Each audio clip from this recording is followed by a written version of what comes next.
Over the past couple of days, a few documents have been leaked regarding SeaWorld Orlando's next roller coaster. While many speculated early on that this would be a B&M Wing Coaster, that does not seem to be the case anymore. Nowadays, the argument seems to shift towards something a little more interesting. So without further ado, let's dive in and take a look at what's on the horizon for SeaWorld Orlando.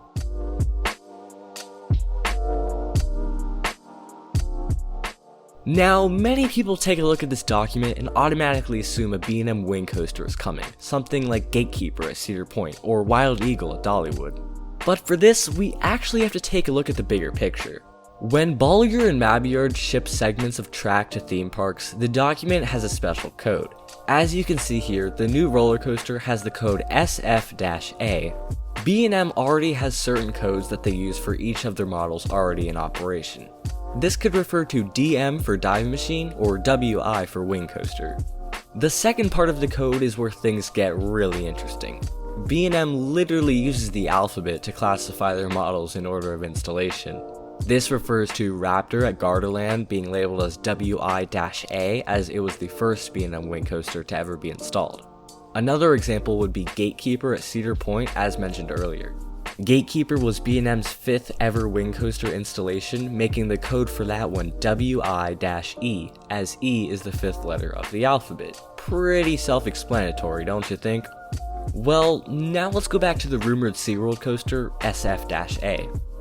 If we put all the pieces together, there actually isn't a code titled SF for any of B&M's current coaster models. This could only mean one thing: a new type of model from Bolliger and Mabillard. Last year, the company filed a trademark for the name Surf Coaster. Many enthusiasts quickly started to speculate about what B&M's new concept could have to offer. So what actually could be the Surf Coaster?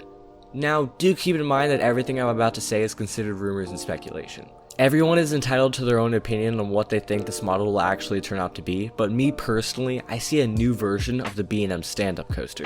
I see the Surf Coaster as taking that original concept, but actually altering it sideways, something a little like this. So the real question is, where is SeaWorld Orlando even going to put this thing? By taking a look at the permits filed by SeaWorld Orlando, we can figure out exactly why this new ride will be placed in this specific location. So let's hop in the DeLorean and travel back to the year 2013. This was the year of SeaWorld's supposed demise due to the Blackfish documentary released that same year. The company was soon put into a financial crisis, but as of now is slowly recovering. This is for many reasons, but one important one connects back to the new surf coaster: SeaWorld's master plan.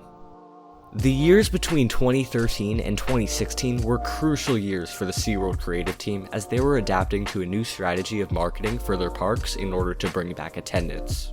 The chain realized that they needed to focus more on thrill rides and less on animal encounters. Hence why, if we take a look at SeaWorld Orlando's past editions since the documentary's release, they seem to follow an obvious pattern.